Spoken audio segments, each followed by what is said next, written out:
the kindness of Copper Creek in the Arizona heat, mercy was rarer than rain, and twice as dangerous. The morning sun rose over Copper Creek like a hammer, pounding heat into the earth until even the stones seemed to sweat. By 10 o'clock, the air shimmered over the rooftops, and the sky was the kind of merciless blue that made men curse God and drink before noon. But down by Miller's Creek, where the cottonwoods whispered and dragonflies danced over shallow water, a young woman knelt in the dust, her white dress already stained red. Clarabel Bell was 19 and had never broken a law, a promise, or her father's rules. Until today, she'd come for water the same way she did every morning, carrying 2 tin pails and a quiet mind. Her father ran the general store in town, a place that smelled of coffee, saddle soap, and the old sweat of traveling men. Her life was simple, orderly, and small. But that morning, as she reached the creek's bend, something broke that peace apart. At first, she thought it was a fallen horse. Then she saw the dark hair, the bare chest, the arrow wound torn clean through muscle and flesh. He was an Apache, his skin copper under the sun, his breath shallow, his face smeared with dirt and blood. Every story she'd heard said to stay away. Every instinct told her to run. Instead, she knelt beside him. The man's eyes flickered open, black and alert even in pain. He stared at her like she was a ghost he didn't trust. His hand twitched toward the knife at his belt, but he was too weak to reach it. Clarabel tore a strip from her skirt and pressed it to the wound, her hands trembling. "Don't move," she whispered. "You'll bleed faster." The Apache's gaze followed her every motion, confusion, suspicion, and disbelief all warring behind his pain. He tried to speak, his English broken but clear enough. "Why you help me?" Clarabel didn't know the answer herself. Because he was dying? Because no one else would? Because somewhere deep inside, she still believed that doing right mattered, even when it cost everything. Before she could answer, the wind carried voices, low at first, then louder. "Men." She turned, heart pounding. Across the dry brush came Marshal Boone, coat dusted from the road, hand already resting on his revolver. Behind him rode Jeremiah Tate and Wesley Pike, 2 men whose hatred for Apaches burned hotter than the desert sun. "Clarabel Bell." Boone's voice cut across the creek. "What in blazes are you doing out here?" Clarabel rose slowly, the torn hem of her dress clutched in one hand. Behind her, the wounded man stirred, trying to sit up. She pushed him gently back down. "Stay still," she whispered. "Please." When the men reached her, their horses kicked up a cloud of dust that stung her eyes. Jeremiah Tate leaned forward in the saddle, spitting tobacco into the dirt. "Sweet Lord above," he muttered. "She's helping a damn savage." "Get away from him, Clara," Boone ordered, voice firm but not unkind. "That Apache could have been part of the raid on Morrison's ranch last week." "He's hurt," Clarabel said. "He's not raiding anyone." Wesley Pike dismounted, the leather creaking as he shouldered his rifle. His face was red and twisted with fury. "My brother died in one of their raids 3 months ago. You think I'm going to stand here while you coddle one of them?" Clarabel's breath came quick, but her voice stayed calm, steady in the way her father always admired. "He's barely conscious, Mr. Pike. If you want to kill someone half dead, you'll have to shoot through me first." The words hung in the air like a spark between gunpowder and flame. Boone's hand hovered near his gun, but didn't draw. He studied her with a mixture of confusion and admiration. He'd known her since she was a child, polite, kind, quiet. The sort of girl who made pies for church socials and never spoke out of turn. Now she was standing in front of an Apache with blood on her hands, defying him and every law of common sense. The wounded man, the Apache, struggled to his knees, his voice rasping with pain. "My name, Ayanna," he said in halting English. "Not your enemy." The men froze. Wesley barked a bitter laugh. "You hear that? Speaks her tongue now. Guess the missionaries did their job too well." But Boone frowned. "Where'd you learn English, son?" "Mission school," Ayanna replied, sweat beading on his brow. "A hunt, same men who killed your people." For a moment, No one spoke. Even the wind seemed to stop. Clarabel turned, eyes wide. He's telling the truth. Jeremiah scoffed. And how would you know that, miss? You can see truth in an Apache's eyes. Clarabel met his glare. Yes, she said softly. I can. The silence that followed was thicker than the heat. Finally, Boone sighed. Can you ride, Ayanna? Ayanna nodded weakly. Then you best be gone before someone less patient than me finds you. Clarabel, get home before this gets worse. As she helped Ayanna to his feet, he leaned close, whispering something that made her blood run cold. Renegades come tonight. 20, maybe more. They think all White Town's same. They will burn Copper Creek. Her hands trembled. Are you sure? He met her gaze, his expression grim and unflinching. I saw their camp myself. By the time she turned back, Boone and the others were mounting their horses again, muttering among themselves. She looked down at Ayanna, and for one long, silent heartbeat, saw not an enemy, but a man carrying a truth too heavy for the world to believe.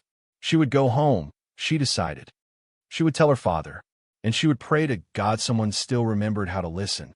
As she watched Ayanna ride into the sun-baked hills, his figure fading into dust and light, Clarabel felt the first shadow of the storm that was coming, a storm of fire, fear, and choices that could not be undone.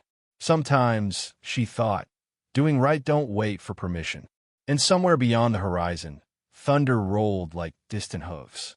In a place built on fear, mercy can sound like treason. By the time Clarabel reached Main Street, Copper Creek had already learned her secret. Word traveled faster than dust in this town, carried by porch talk and wagon wheels, whispered between the saloon doors before the whiskey even settled. The heat still hung heavy, but the air felt colder. Women drew their children close as she passed. Men paused mid-conversation, hats tipping low, eyes sharp with something halfway between disbelief and contempt. The white clapboard of her father's general store gleamed ahead like a sanctuary, but she knew it wasn't one. Her father stood outside, arms crossed, his shadow long and dark across the boards. The sun had turned the sweat on his temples to salt. Inside, he said, no greeting, no warmth, just a command. She obeyed, stepping past barrels of flour and coffee beans, the smell of molasses thick in the heat. The door clicked shut behind them. Thomas Bell had always been a fair man, slow to anger, steady as a church bell. But now his hands shook slightly as he leaned against the counter. Jeremiah Tate says you were nursing an Apache like he was kin. His voice stayed measured, but the edge underneath cut deep. Tell me he's lying, Clarabel. She swallowed hard. He was hurt, Papa. I couldn't leave him. I taught you to help your own people, he said, eyes narrowing. Not those who'd burn this town to cinders given half a chance. He wasn't like that, she insisted. He warned me about something. Her father slammed his palm against the counter, rattling the glass jars. Enough. His voice cracked with fear more than fury. You don't see what this will do. Wesley Pike's brother died in those raids. Jeremiah's son still limps from one. You think they'll listen to stories about a good Apache? Clarabel's eyes stung. Then what would you have me do? Let him die in the dirt. Thomas Bell stared at her, chest rising with the slow rhythm of a man fighting his own heart. Finally, he looked away. Sometimes mercy ain't a virtue, child. Sometimes it's a mistake you don't live to regret. Before she could answer, shouting erupted outside. Angry, overlapping voices. Clarabel moved to the window. A crowd had gathered, 30, maybe 40 people. Faces she'd known all her life. Mrs. Henderson from the bakery, Billy Morrison clutching a pitchfork, old Doc Matthews with his spectacles glinting in the sun. And at the center, on an overturned crate, stood Wesley Pike, his voice loud and venomous. She helped the enemy, he barked. What kind of town lets that stand? The crowd murmured in grim agreement. Thomas went pale. Dear Lord, he whispered, they're turning on you. Clarabel's stomach turned to ice. Papa, he warned me about tonight. Ayanna said there's an attack coming. Renegades. They think all white towns are enemies. Her father blinked at her, as if she'd spoken madness. An attack? Clara, You've been bewitched by that savage's lies. But the noise outside was swelling. Through the window, she saw Wesley hold something high, a wooden bucket, and realized it steamed in the heat. Tar. Thomas's voice trembled. Sweet Jesus, they mean to tar and feather you. The back door burst open. Marshal Boone strode in, dust clinging to his coat, worry etched deep in his face. Thomas, you need to get her out now. They've lost their heads. I can't hold them back long. Clarabel shook her head. I won't run from my neighbors. Boone's jaw tightened. Girl, once a mob gets the scent of blood, it don't stop till it drinks. Through the glass, Wesley Pike's voice rose again. She betrayed every widow and orphan in this territory. No one aids Apaches in Copper Creek. Clarabel stepped closer to the marshal. What if helping Ayanna wasn't betrayal? What if it's the only thing that can save this town? Boone frowned. Explain yourself. She spoke fast, words tumbling like water over stone. Ayanna told me renegades plan to strike tonight. He said they think all white settlements are the same. But if he saw mercy here, if he believed we weren't all their enemies, maybe he can stop them. Thomas's face hardened. You're gambling with lives on the word of a stranger. I'm gambling on truth, she shot back. Because I saw it in his eyes, Papa. He was telling the truth. Outside, the crowd began to move toward the store. Boone drew his pistol, but kept it low. I could stall them a minute, maybe two. After that, I can't promise a thing. Clarabel squared her shoulders. Then I'll face them myself. Clara, her father started, but she was already at the door. She gripped the handle, heart hammering so loud she could barely hear the shouts. If they're going to judge me, she said quietly, they can do it to my face. The door creaked open, sunlight spilling across her like judgment. Outside, 50 pairs of eyes turned toward her. The noise died as if the whole street had drawn one breath and forgotten to let it go. Wesley Pike sneered. Well, look who decided to come out. Clarabel stepped forward until she stood in the middle of the street, dust swirling around her boots. Her voice carried clear and steady.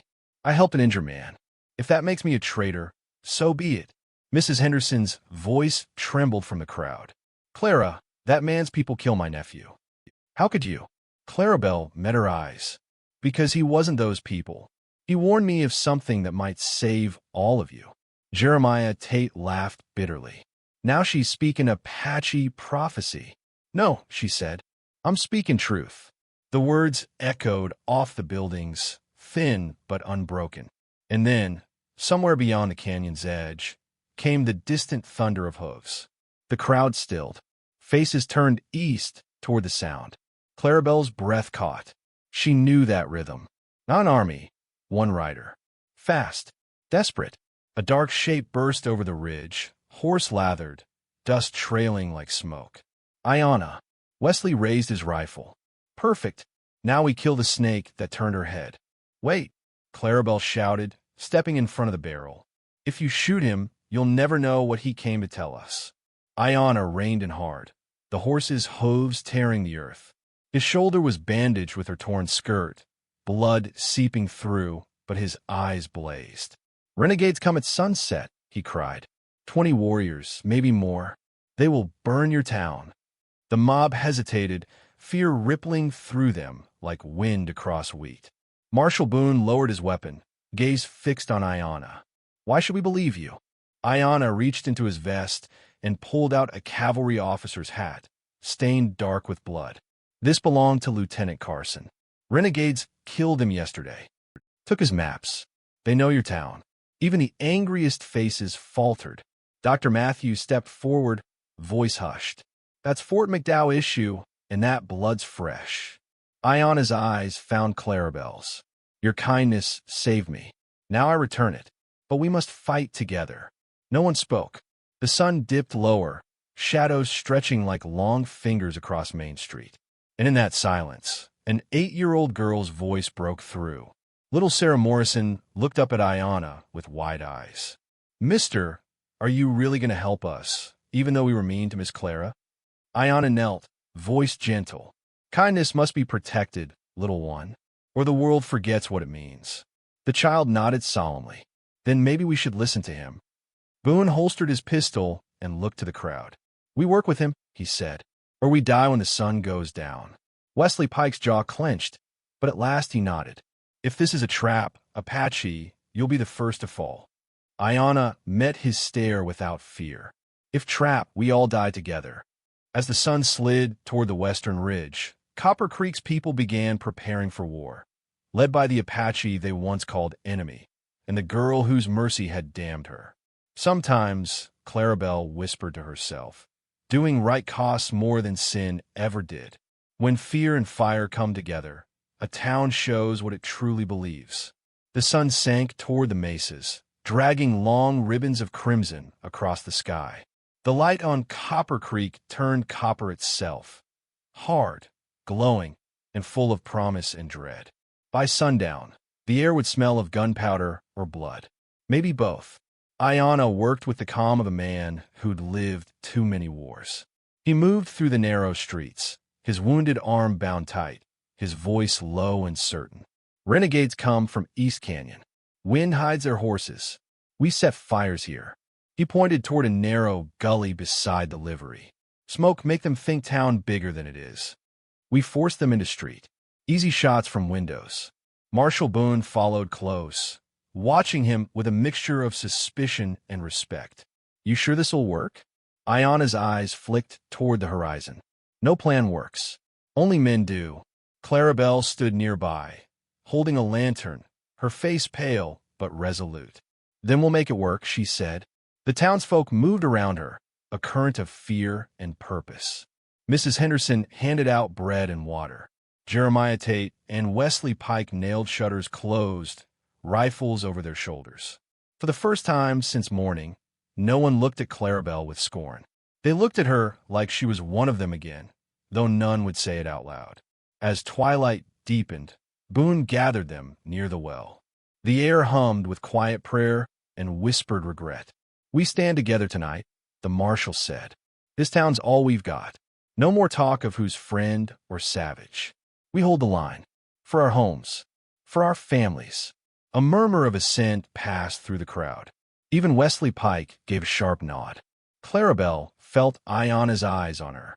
When she looked his way, he said softly, You afraid? She thought of lying but didn't. Terrified, he smiled faintly. Good. Brave people always are. From the ridge came the first coyote call. A second followed. Then silence. Ayanna froze. That's not coyote. That's signal. The town seemed to inhale all at once. Somewhere in the dark, a horse snorted. Then the horizon came alive. A wave of riders swept down from the canyon, silhouettes against the blood-red sky, their war cries slicing through the wind. The sound was raw, ancient, alive.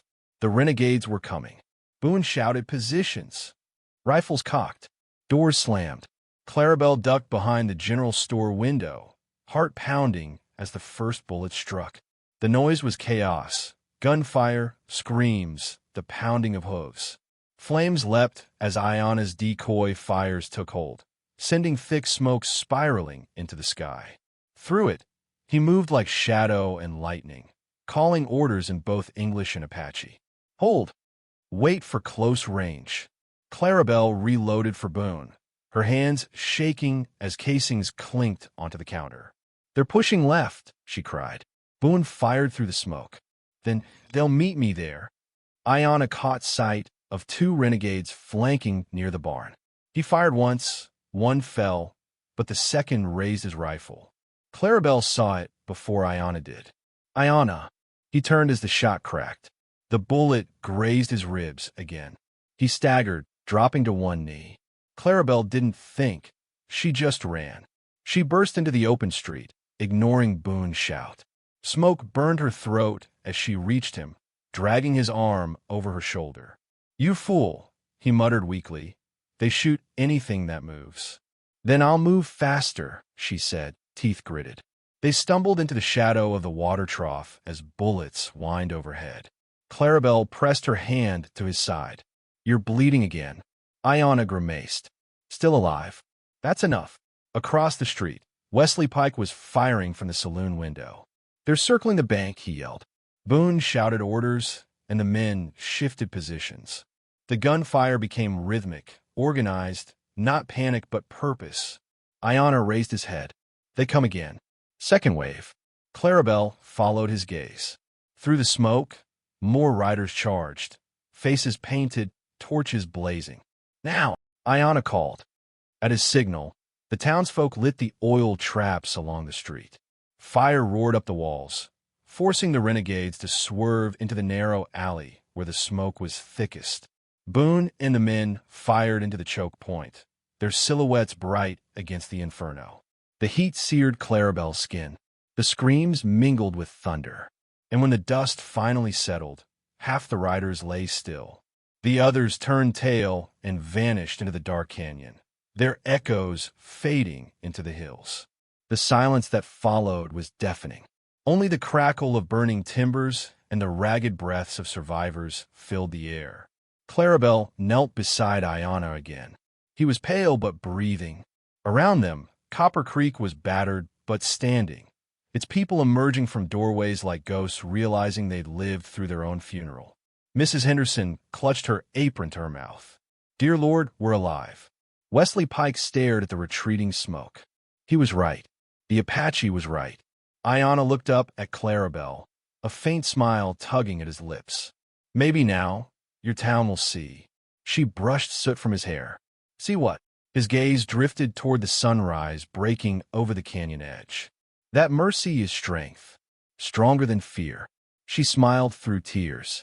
Then you've done it. You've saved them. He shook his head slightly. No, you saved them. You believed. Then his eyes fluttered closed. Clarabel's heart seized. Iona. Boone hurried over, kneeling beside them. He felt for a pulse, then looked at her. He's alive. Weak, but he'll live. Clarabel let out a trembling breath she hadn't known she was holding. The first light of morning spilled over the ashes, turning the smoke gold. The people of Copper Creek stood together, silent, humbled, changed. And in that quiet dawn, Clarabel realized something profound. Mercy hadn't destroyed her. It had saved them all. Kindness, she whispered, ain't weakness after all. When the smoke clears, a town's soul can be seen in what it mourns and what it denies. The dawn after the battle came soft and gray, the desert wrapped in silence. The smell of gunpowder still lingered in the air, clinging to every porch, every soul, every breath. Copper Creek had survived the night, but survival came with a weight heavier than grief. Ashes drifted through the air like snowflakes, settling on the scorched remains of fences, wagons, and dreams. The people moved through the wreckage like ghosts, slow, dazed, unbelieving. They had fought side by side with the very man they once called an enemy. Now, no one quite knew what to say. Clarabel sat outside the general store, her white dress stained with smoke and blood. Beside her, Iona lay wrapped in blankets, his breathing shallow, his face pale but peaceful. She'd spent the night tending to his wounds, refusing to let him slip away. Marshal Boone had tried to convince her to rest, but she only shook her head. He saved this town, she whispered. I won't leave him to die in it. The morning light crept slowly over the roofs of Copper Creek, revealing faces both humbled and haunted. Mrs. Henderson knelt near the burned church steps, collecting what was left of the hymn books. Jeremiah Tate and Wesley Pike stood by the well, staring at the horizon where the renegades had vanished. And for the first time in memory, neither man looked certain of anything. When Boone approached, his hat in his hands, Clarabel didn't rise. She only looked up at him through red-rimmed eyes. It's over, he said softly. No, she replied. It's just beginning. The marshal nodded. You're right. Word will spread fast. Folks will call this a miracle or a blasphemy, depending who's listening. He crouched beside her, glancing at Iona. How is he? Clarabel brushed a strand of dark hair from the Apache's forehead. Fading, but fighting. Boone sighed. You got more grit than half this town, girl. Her eyes flicked toward the people gathering near the well. They won't forgive me, will they? The marshal's silence was its own kind of answer. As the morning stretched, the crowd began to form again. This time not with fury, but confusion. Whispers rippled like wind through dry grass. She was right. That Apache saved my boy's life. Maybe we misjudged her. Maybe she bewitched him. No one spoke loud enough to claim certainty. Then Wesley Pike stepped forward. The same man who'd called for tar and feathers the night before now stood with his hat crushed in his hands, eyes fixed on the dust. "Clarabel," he said roughly. He swallowed, voice cracking. "I was wrong. About him. About you." He glanced toward Ayanna, still unconscious. "If not for that man, we'd all be ashes." The words hung there, heavy and awkward. Clarabel wanted to believe them, but the wound of yesterday's hatred still bled too deep. "You were ready to kill me," she said quietly, "because I showed mercy." Wesley looked down. "Fear makes fools of good men." "Then maybe it's time fear stops running this town," she replied. The crowd shifted uncomfortably. No one met her gaze. Finally, Mrs. Henderson stepped forward, placing a gentle hand on Clarabel's arm. "Child, you did what Christ himself would have done." Clarabel's lip trembled. "Then why does it still feel like sin?" Ayanna stirred near noon. His voice was faint but steady. "You should sleep." Clarabel smiled weakly. "I'll rest when you're well enough to ride." He turned his head, looking out toward the desert. The light caught his profile, sharp and solemn. "I won't ride far." Her chest tightened. "Don't talk like that." Ayanna's gaze met hers, calm and sad. "A warrior don't die when his body ends. Only when his spirit breaks. Mine already cracked once. You helped mend it. That's enough." Tears blurred her vision. "You can't leave me to carry this alone." He smiled faintly. "You carry kindness. It will carry you." Then, with great effort, he reached into the folds of his blanket and pulled something small, a single white bead on a leather cord. "For my mother," he said. "She said it brings peace to those who choose mercy over hate." Clarabel took it with trembling hands. "Ayanna," but before she could finish, he whispered something so quiet it nearly vanished into the desert wind. "Tell them we were never enemies. Only strangers who forgot how to speak." His eyes drifted closed, his breath slowing until it matched the rhythm of the wind through the ashes. And then he was still. When the marshal came to find her an hour later, Clarabel was kneeling beside him, head bowed, the white bead glinting in her palm. The town had gathered again, silent this time. No anger, no shouting, only the weight of something holy they didn't know how to name. Mrs. Henderson wept openly.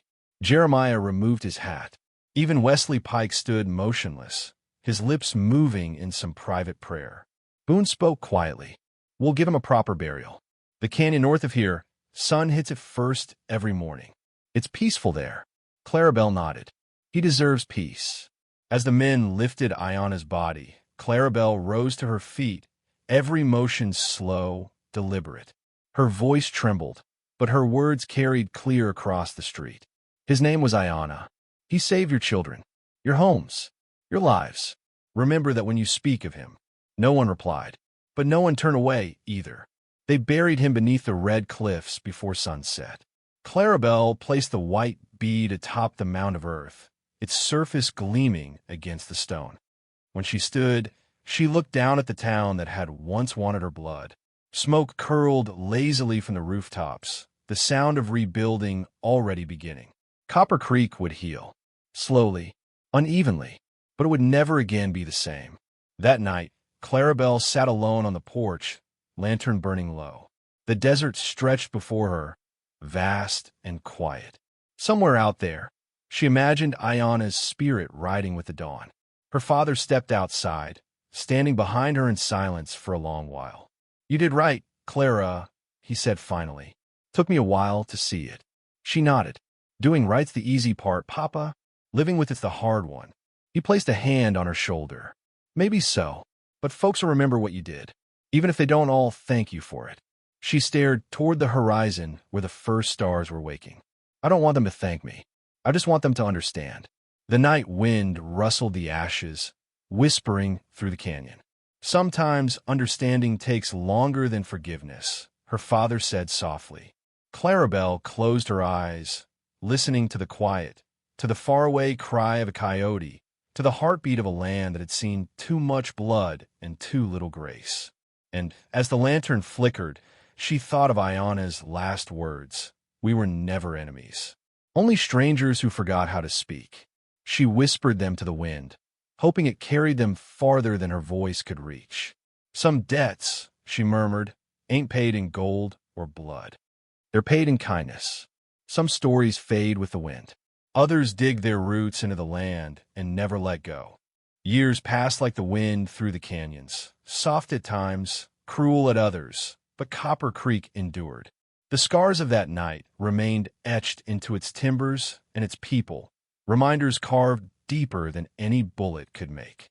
The blackened beams of the church were rebuilt, though the new would never lost the faint scent of smoke. The general store stood stronger, its walls lined not just with goods, but with memories.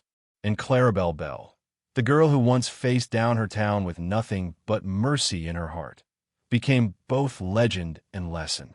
In the Arizona territory, stories were as common as dust, but hers carried a truth that refused to die. Children whispered it in the schoolyard.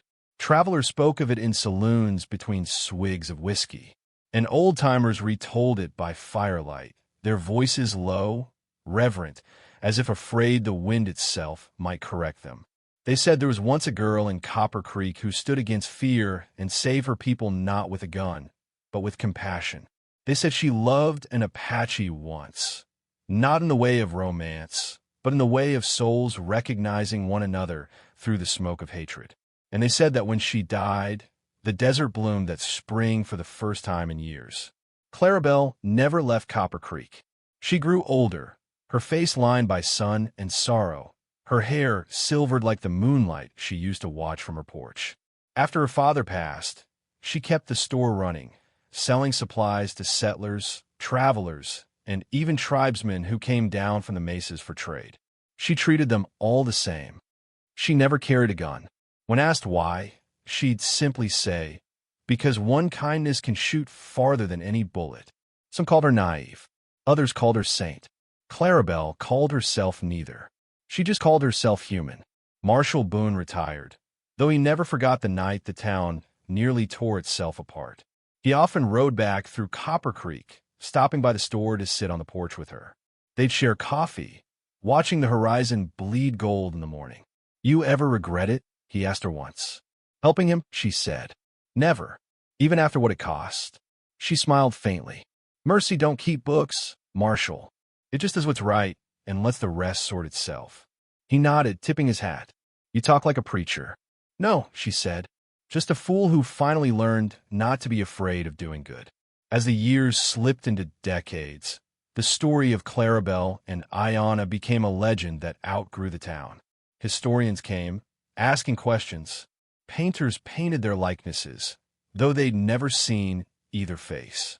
One preacher wrote a sermon about the girl who defied the desert.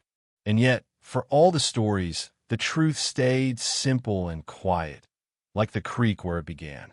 Iana's grave lay in the canyon north of town, the white bead still resting atop the stone.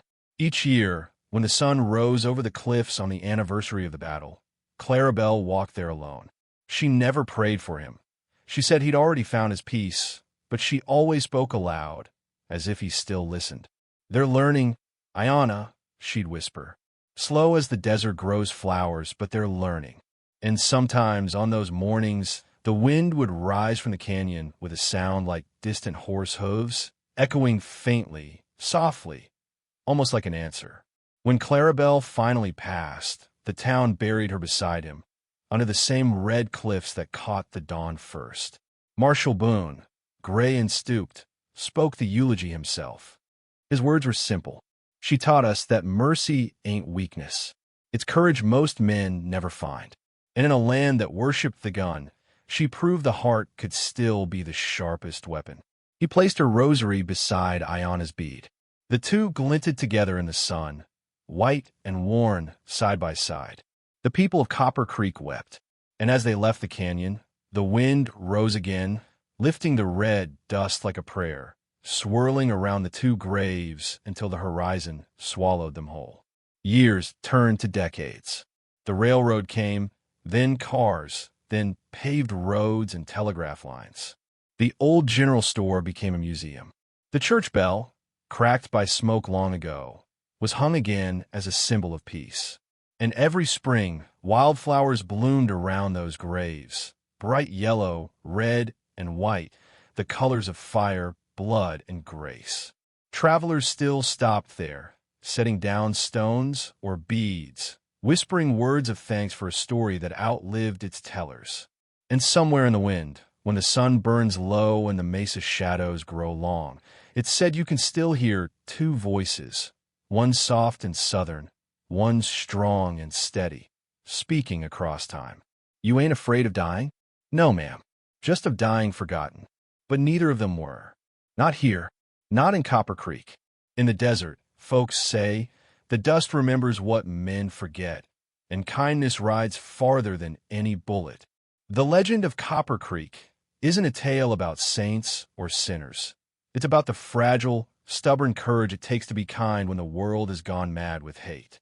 Clarabel Bell's story became a testament that mercy can bloom in the harshest places, that redemption sometimes wears a simple face, and that even in a land built on vengeance, grace still leaves footprints in the dust.